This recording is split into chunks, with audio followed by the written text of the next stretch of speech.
कल्पना कीजिए, आपके पास एक ऐसी मशीन मौजूद है जो आपको अतीत में ले जा सकती है।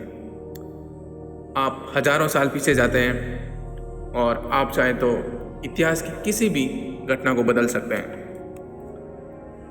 लेकिन जब आप वापस वर्तमान में आएंगे तो इस बार आपका वर्तमान पहले जैसा नहीं होगा। यहीं से शुरू होता है टाइम ट्रेवल का सबसे खतरनाक रहस्य, जिसे कहते हैं द ग्रैंडफादर पैराडॉक्स। इसे समझने के लिए मान लेते हैं कि आप अतीत में जाकर किसी ऐसी घटना को बदल देते हैं जिसकी वजह से आपका जन्म ही नहीं होता। तो अब सवाल खड़ा होता है कि अगर आपका जन्म ही नहीं हुआ तो अतीत में जाने वाला इंसान कौन था? एक ऐसा सवाल जिसका जवाब देना आसान नहीं है। कहानी बस यहीं खत्म नहीं होती।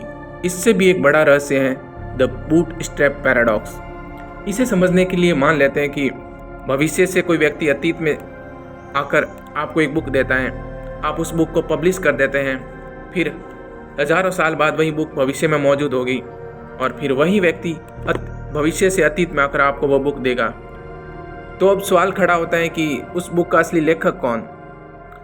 एक्चुअली में उस बुक का कोई लेखक ही नहीं है, वह बस एक समय के चक्र में घूम रही है और यही टाइम ट्रेवल को सबसे रहस्यमयी बनाता है। शायद अतीत को बदला ही नहीं जा सकता और शायद हर घटना पहले से ही तय हो, या फिर ब्रह्मांड में अलग अलग टाइमलाइन मौजूद हैं जहां हर एक बदलाव एक नई दुनिया को जन्म देता है। हम नहीं जानते कि इसमें से कौन सी थ्योरी वास्तविकता के सबसे करीब है, क्योंकि इंसान ने आज तक अतीत में जाने वाली कोई मशीन नहीं बनाई।